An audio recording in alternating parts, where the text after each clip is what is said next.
Thinking about tying the knot in Maryland? Unlock the secrets to getting your marriage license smoothly with our expert tips. Welcome to this explainer, where we're going to walk you through exactly what it takes to legally say I do in the Old Line State. Whether you're a lifelong resident or you're planning a beautiful destination wedding right by the Chesapeake Bay, starting this process well prepared is going to save you time, money, and honestly, a whole lot of unnecessary stress. Okay, let's dive right into a bureaucratic reality that actually trips up a ton of couples right out of the gate. You know, if you live in Montgomery County and you just pop down to apply for your license at your local courthouse, but your actual wedding venue is across the state in Anne Arundel County, well, your license literally won't work. By Maryland law, a marriage license can only be used and the ceremony can only take place in the exact county where the license was issued.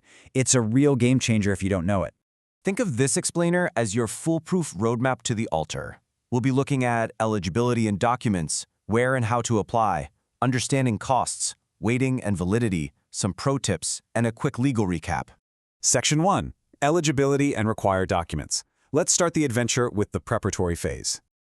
The absolute most crucial point here is the age requirement, mainly because Maryland completely overhauled its minor marriage laws back in 2022. Today, anyone under the age of 17 is absolutely prohibited from marrying under any circumstances. No way around it. Now, if you are exactly 17, it's a highly regulated process requiring a certified court order, plus notarized consent from all parents or a medical certificate. But for the vast majority of you, those 18 and older, you can apply without any age restrictions whatsoever. When you're actually ready to apply, you can't just show up empty-handed, right?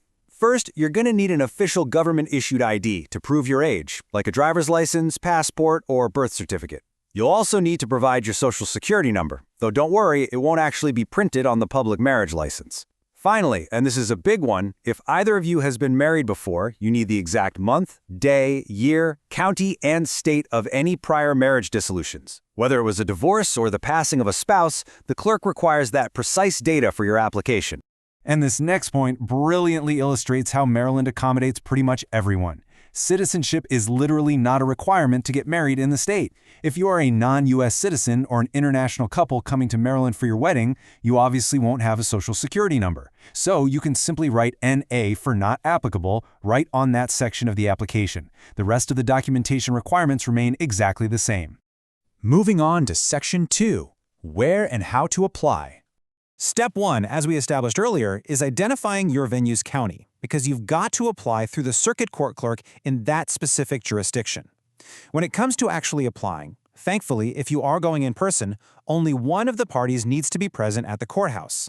That one person simply needs to bring all the required demographic data and IDs for both individuals, give the information under oath, and pay the fee.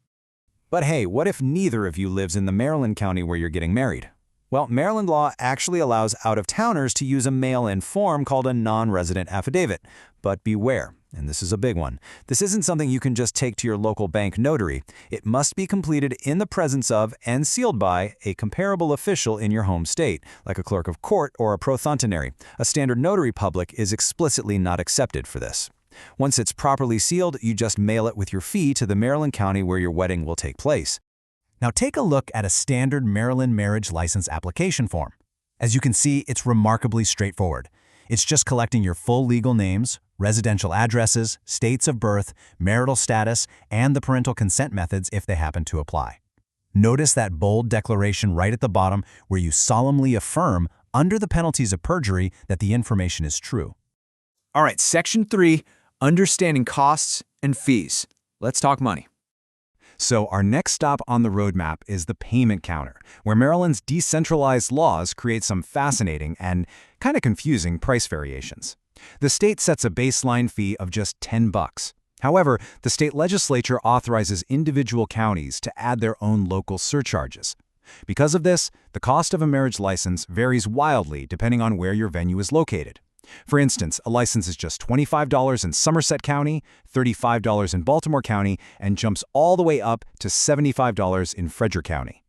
Also, side note, if you want a judge or clerk to actually perform a civil ceremony for you right at the courthouse, there is a flat $25 additional fee statewide.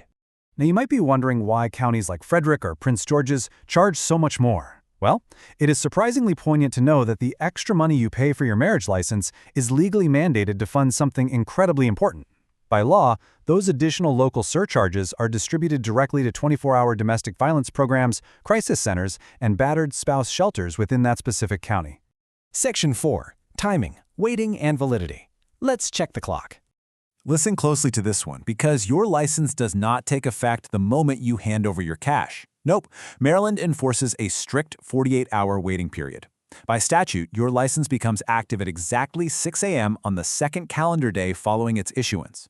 So, if you apply on a Thursday afternoon, you cannot get married on Friday. You absolutely must wait until 6 a.m. on Saturday.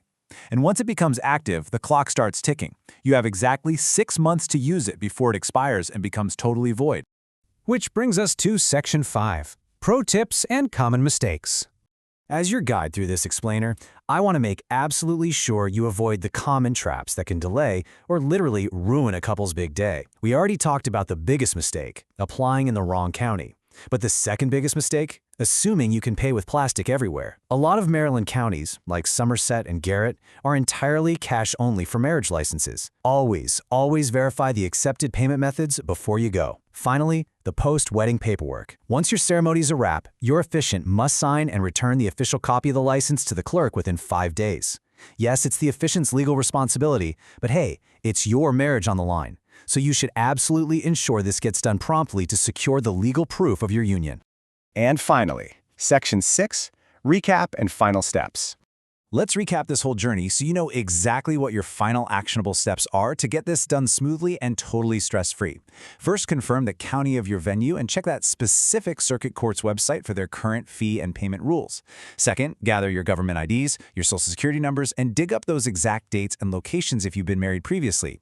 Third, timing is everything. Applying about 3 to 4 weeks ahead of your wedding date is the absolute sweet spot. It gives you a great buffer for any unexpected paperwork issues or mail delays if you are using that non-resident affidavit, but it ensures you safely avoid violating that 6-month expiration rule. And, as with all things legal, we've got to provide a quick disclaimer. Keep in mind that legislative rules, county fees, and courthouse operating hours can, and definitely do, change. It is always highly advisable to verify current protocols directly with the local circuit court clerk's office in the county where you plan to marry.